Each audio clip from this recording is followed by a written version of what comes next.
ఇక్కడ మీరు చూస్తున్నది చింత చెట్టు. చింత చెట్టు వల్ల అనేక లాభాలు ఉంటాయి.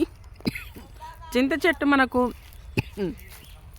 చిగురు దగ్గర నుంచి మొదలు పెడితే చింత పువ్వులు, కాయలు ఇలా అనేక రకాలుగా మనకు ఉపయోగపడుతుంది.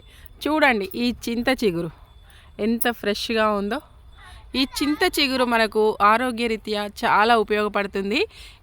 ఎలా అంటే దీని యొక్క చిగురుని కనుక ఏ పప్పులోనో మిక్స్ చేసుకొని కూర చేసుకోవచ్చు, లేదంటే చింత చిగురు పచ్చడి కూడా మనం చేసుకోవచ్చు. దీనివల్ల మలబద్ధకం నివారించబడుతుంది, శరీరంలో ఉన్న వ్యర్థాలు తొలగిపోతాయి, కడుపులో ఉన్న నుల్లి పురుగులను కూడా చంపేస్తుంది. ఈ చింత చిగురుకు అంత పవర్ ఉంటుందన్నమాట. అంతేకాకుండా నోటి పూతను నివారిస్తుంది, జీర్ణశక్తిని పెంచుతుంది. ఇలా రకరకాలుగా మనకు చింత చిగురు అనేది ఉపయోగపడుతుంది. అలాగే చింత పువ్వు చూడండి, చింత పువ్వు ద్వారా కూడా మనకు చింత పువ్వుతోటి కూడా కొన్ని రకాల వంటలు చేసుకుంటారు. ఇది కూడా మనకు ఆరోగ్యరీత్యా ఉపయోగపడుతుంది అన్నమాట. చింత పువ్వు తినడం వల్ల కూడా నోటి పూత తగ్గుతుంది, శరీరం అనేది నిగనిగలాడుతుంది. దీంట్లో సి విటమిన్ అధికంగా ఉంటుంది కాబట్టి ఇది మనకు ఆరోగ్యరీత్యా చాలా రకాలుగా ఉపయోగపడుతుంది. చింత చెట్టు అనగానే ఎక్కువ శాతం మనం చింతకాయలు, చింతపండు ఇలా మాత్రమే ఉపయోగిస్తాం. అయితే ఇప్పుడు ప్రస్తుత పరిస్థితులలో ప్రతిదీ కూడా ఆర్థిక వనరు అయిపోయిన సందర్భంలో ఈ చింత చిగురును కూడా మనం కొనుక్కునే పరిస్థితి వచ్చింది.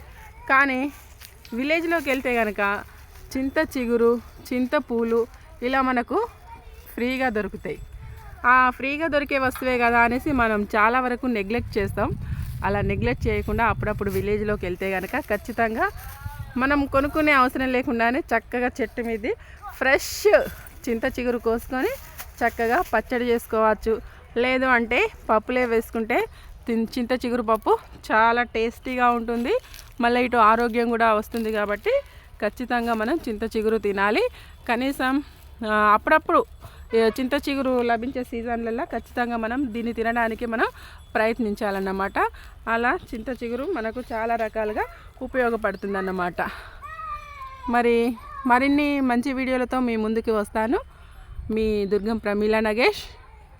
మన ఛానల్ని ఇంతవరకు సబ్స్క్రైబ్ చేసుకొని వాళ్ళు సబ్స్క్రైబ్ చేసుకోండి. తప్పకుండా ఈ వీడియోని లైక్ చేయగలరు. మీ కామెంట్ బాక్స్లో కామెంట్ చేయండి. బాయ్.